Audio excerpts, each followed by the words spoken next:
Your product images might be costing you sales right now, and not in a small way.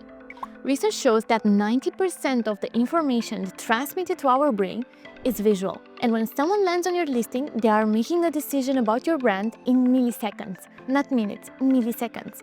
So if your brand looks cheap, it doesn't matter how good your product actually is.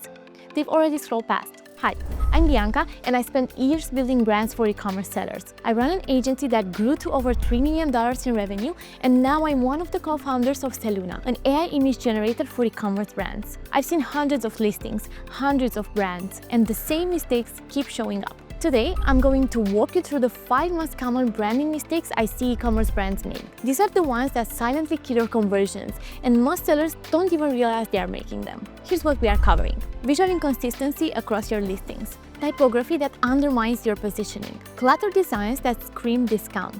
Over-explaining in ways that make you look desperate. And neglecting the small touchpoints that actually build trust. If you sell on Amazon, Shopify, Etsy, or anywhere online, this applies to you. And if you want a head start, I've put together a free cheat sheet with every image specification for every major e-commerce platform. Amazon, Shopify, Etsy, eBay, Meta Ads, all of it. One page, linked in the description. Let's start with the one that affects almost everyone. Inconsistency. Picture this. You're scrolling to Amazon and you land on a brand storefront. The first product has a white background, clean image, minimal text. The second product has a bright yellow background with red badges everywhere. The third looks like it was shot on someone's kitchen table. What does your brain do? It gets confused, and confusion doesn't convert.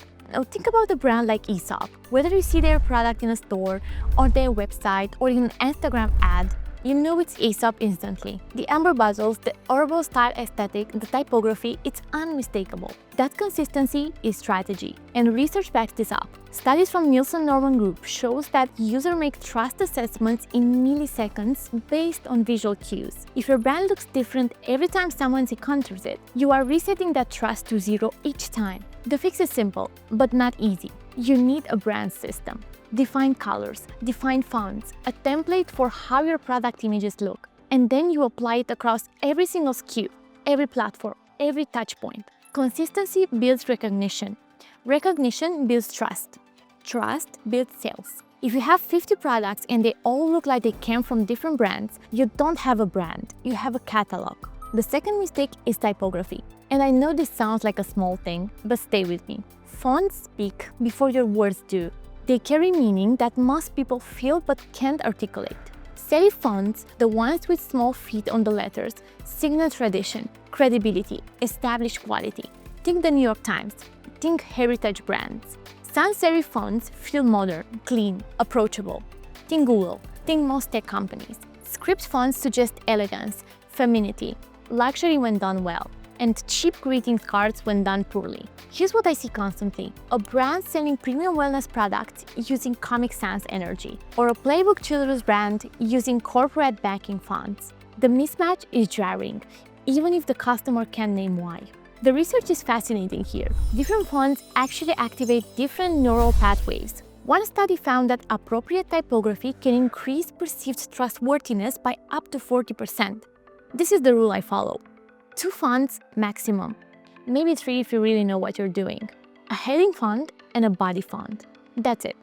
And make sure they match your positioning. Restraint is the language of quality. Mistake 3. This one breaks my heart a little because I understand why it happens. You have so much to say about your product. It's organic and it's sustainable and it has 12 features and it comes in 4 sizes and right now it's 20% off, and also here's a badge and a burst and a banner, and suddenly your listing looks like a flyer for a discount mattress store. Here's what's fascinating about human psychology.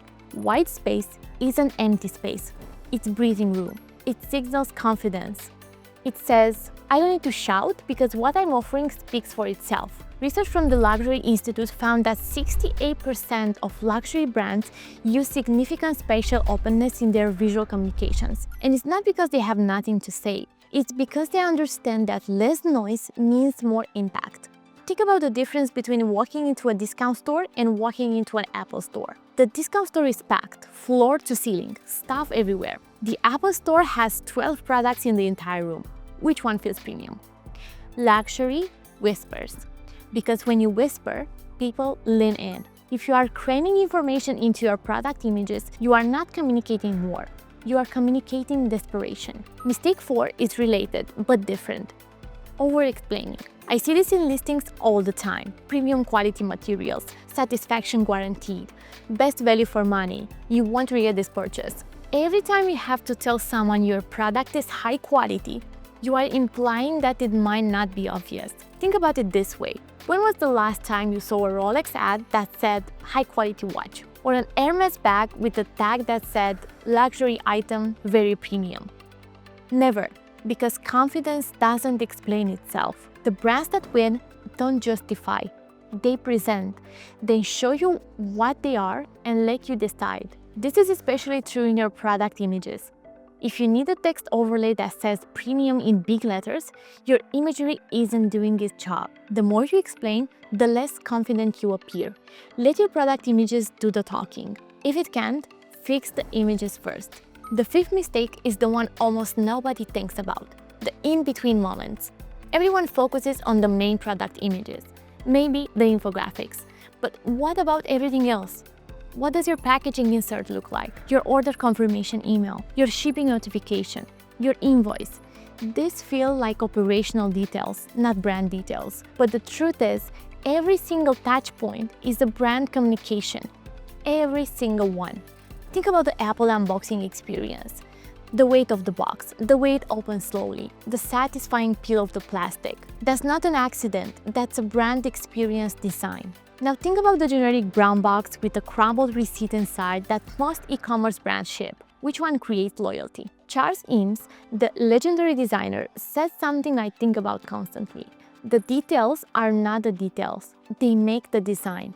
Your brand isn't just your logo and your product images. It's the sum total of every interaction someone has with you. The question is, are those interactions intentional or accidental? Let me bring this back together. 5 mistakes. Visual inconsistency, typography that doesn't match your positioning, cluttered designs, over-explaining, and neglecting touchpoints that seem small but aren't. None of these require a massive budget to fix. They require intention. They require looking at your brand the way a customer sees it, not the way you wish they'd see it. The brands that look expensive aren't always the ones that spend the most. They are the ones that made deliberate choices and stuck to them. If you want that platform specs cheat sheet, link is in the description. And if you found this helpful, subscribe. I'm going to be sharing a lot more on building brands that actually convert. See you in the next one.